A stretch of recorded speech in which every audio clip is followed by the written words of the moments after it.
Y'all, Safaree seems to still be super obsessed with his exes, Nicki Minaj and Erica Mena, because he just can't seem to stop talking about them. For someone who claims to be over Nicki and Erica, Safaree can't seem to keep their names out of his mouth, and it's getting kind of embarrassing. For some reason, he decided to throw shade at Nicki and Erica unprovoked, securing his title as the sassiest baby daddy in Hollywood. I swear, every time we think that this man couldn't possibly get any messier, he somehow goes lower, and this time, he just got to the lowest of the low. So what did he say about Nicki and Erica, and why is he so determined to break these women down? Let's break it down. If y'all have been following Safaree for over the years, then you probably already know that he's not exactly boyfriend or husband material. He has had a messy breakup with every woman that he's been with, and he continues to troll them for years after the breakup. Yes, he's that sassy. He and Nicki dated for 14 years, and boy was their breakup messy. For some reason, he tried to drag her on social media when he claimed that she was allegedly violent to him when they were together. He said, "Remember the night you cut me and I almost died? The police and ambulance had to take me out the crib on a stretcher, and I had to lie and tell them I was trying to kill myself so they wouldn't take you to jail. When things like that start happening more than once, it's time to dip." Nicki then accused him of stealing from her, saying, "You stole my card and told me you thought it was an account with free money that I didn't know about. On God, God will strike you down and more for lying. Stop saying you packed and left. On Jesus, you came to my house crying, begging to go with me to Europe, to the EMAs.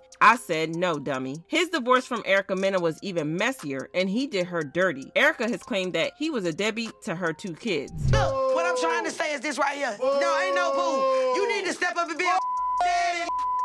You need to be a daddy. If you thought he was going to change after the divorce, girl, so I have a bridge to sell to you. Safaree didn't change post-divorce. On a messy episode of Love and Hip Hop, Erica got hit with the news about her child support payments. With her having the kids most of the time, she expected more, but she found out she was only getting $4,305 for both of them. She was not having it, and the drama was real. Are you kidding me? Now all of this financial burden with my children is on me? What? This is not fair. When a man shows you who he is, you have to believe him. When anybody shows you who they are, you have to believe them. Like he doesn't have to pay nothing of it? Nothing? And it didn't stop there. In another episode, Erica broke down when she revealed that Safaree was barely seeing their kids. Stop hurting me. Please. Especially because you know I really loved you. I'm taking care of our kids. Stop. This hurts me, it drains me, I'm losing weight. But that little boy is so much like you, even though he looked like me.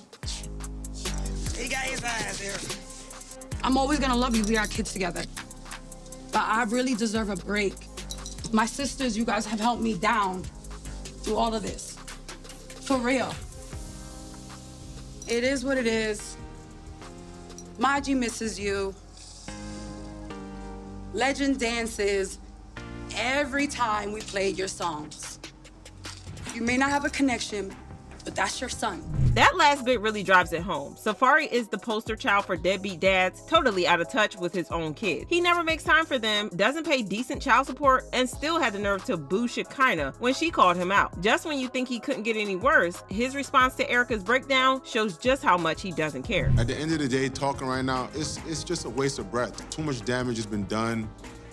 I don't look at her the same, she doesn't look at me the same, and we just gotta find a way to just move on healthy. For a hot minute, it seemed like Safaree was trying to step up and see the kids more, but let's be real, he's not winning any Dad of the Year award. Erica's been all over Instagram dragging him for not properly taking care of their kids when he does have them. She said, "I've really been sparing you for so long, but enough is enough. You love social media attention, so here it is. You already go months at a time and not seeing these babies by choice. You went 2 months this last go round. You finally pop up at Legends B-Day empty-handed and never offering to pay half for anything like always. You came for your quick once every few months photo opportunity with them and bounced. You finally decided to get them this past Saturday. Legend came there with his hair braided already. Clearly it needed to be taken out." She continued, "But me just assuming since the so-called auntie and grandma was in town, my baby would be good, right? How is it no one thought to take my baby braids out and wash his hair? Especially since he was in and out a chlorine pool. Sis, as Safaree, you have no problem making sure you're a bad bee all the time. Why can't my babies be dressed and and groomed properly like I do for you when you have them. A part of being a bad B is really taking care of your kids, so this is where I draw the line. You know, I can go on for days with all the spiteful ish you don't do for your kids just because you think it's a way to hurt me, but not grooming and properly dressing your kids every time you have them is just honestly despicable. She also shared some pictures of their kids' hair, and I have to admit, it didn't look great. She wrote, I already be having to eat ish how you purposely dress my kids so sloppy and cheap because you know that's the one thing I take pride in outside their education. You literally do nothing for them outside of child support. You don't pay for school, you don't pay for health care, but you claim you sell it. Their activities, you don't do anything to chip in to help for their birthdays. You literally skipped out on Christmas and Safaree's birthday altogether this year. What you could at least do when you have them is take pride in that and actually put in some effort. You got all this money so you tell the world, and you got all these diamonds, but yet why is it when you have your kids, they walking around looking like this? Did grandma and auntie not feel the need to grab a comb for your baby, sis? Erica was not holding back. She kept on dragging Safaree through the mud, exposing him for portraying himself as a perfect father on social media while allegedly being horrible behind the scenes. She said, sis, you finally decided to babysit your kids Saturday, and by Monday you calling yourself putting them in summer camp. You know I pay $2,700 a month for their education alone. That's all year round. You know how I am about keeping their minds stimulated. You know I'm big on them having a routine. If you was going to take them to just only put them somewhere random, why not bring them to the school you helped me pick out but don't pay for? But really, you barely see them as it is, and it's summertime. Why aren't you indulging in your kids you never really see, even though you live 30 minutes away? Why can't they be dressed and groomed properly when they're with you? But instead of Safaree responding to this, he decided to go on a podcast and talk about how his breakup with Nicki almost ruined his life and career because nobody in Hollywood wanted to work with him. What would you say your biggest struggle or obstacle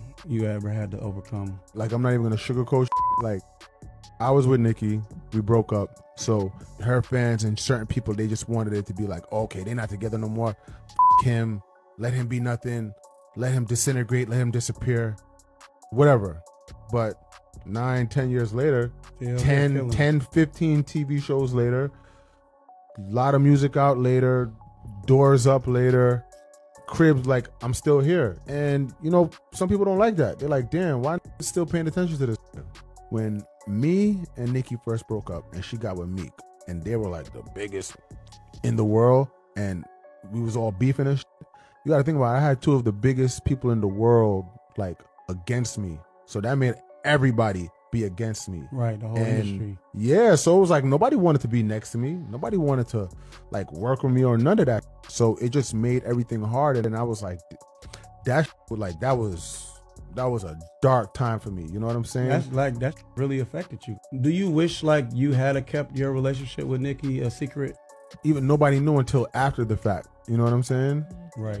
There were rules like you guys, you couldn't like kiss in person or like show affection. Hell no. That wasn't even a thought. Erica then commented on this and said, I will forever be embarrassed I gave sis these incredible, beautiful babies. He don't even talk or care about his seeds this much online or in real life. Now, you think Safaree would be silent after getting eaten up like this, right? Well, no. He decided to be petty all over again and came for Nicki and Erica's bodies. He tweeted, BBLs are officially expired and retired. Hit the gym, ladies. It's a new era. Child, the obsession is real here, guys. Fans commented, Nicki really got some good pum-pum because Safaree is obsessed. Safaree is still obsessed with Nicki, and to be honest, I effing get it. It's Nicki Minaj. I mean, be the F for real. And this whole thing between Erica and Safaree will never not spin me. Guys, he hounded her down, chased her like it was a marathon, and spoke about how he wanted a wife and a family, married her, had babies to then become a deadbeat and crap husband. The switch is actually demonic. Whew, what a mess. But y'all drop your thoughts about this in the comments, then check out this next video.